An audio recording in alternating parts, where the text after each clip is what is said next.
Good morning. It is Sunday, April 7th, 2024. I'm Thomas Caldwell of the Aurelian Column, and this is a special report. I'm going to be traveling later today and all day Monday, and I thought it would be a good idea to leave you folks with a little bit of information and also a little bit of reflection. As you may have guessed, I'll be one of millions of Americans who will be flocking to various locations along the path of totality to see the solar eclipse that is going to be happening on Monday, mid-afternoon.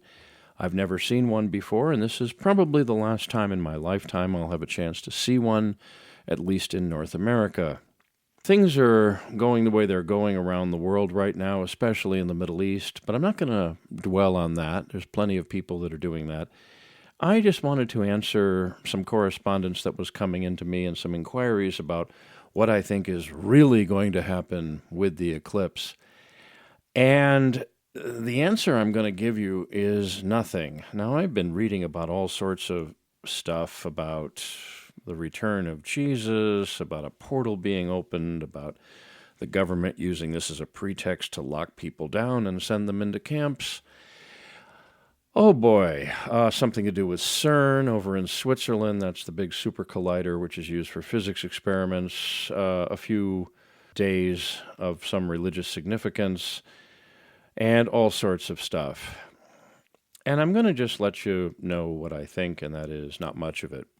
There are eclipses that have been happening, well, for billions of years, and they're happening almost every year, I think. It's just usually they're over the ocean somewhere. And I think that we're in an age of superstition that we can really do without. Now, one thing I was taught many years ago by some very wise men is that superstition goes hand in hand with tyranny. Let me say that again. Superstition goes hand in hand with tyranny. And if we continue to believe things that really don't have any rooting in reality, it's going to be easier for the bad guys to have their way with us. I don't think anything's going to happen except that the moon is going to pass in front of the sun, and it's going to blot it out for a few amazing minutes, and people are going to have a chance to look at it carefully with special eye protection, or indirectly, and there's plenty of places on the internet you can see how to do that. But why don't we, instead of trying to read in some evil into all this, why don't we try to read into some good? If those of you out there really believe that something is going to happen, why don't we make it happen? Why don't we think of this as the death of the sun and the rebirth of the sun, and the rebirth of maybe rational thought? Because we do need a lot of that, folks, a lot of it. So I'm not going to make this a very long report. I can't afford to. I have to get packed up and ready to go. It's supposed to be one of the major traffic events of the century so far. So I will leave you with a couple of quotes from Shakespeare. Now, when times are tough, Shakespeare is a real cool place to go and seek a little bit of wisdom. Abraham Lincoln did that quite a bit, actually. I was able to see him through some pretty crazy times.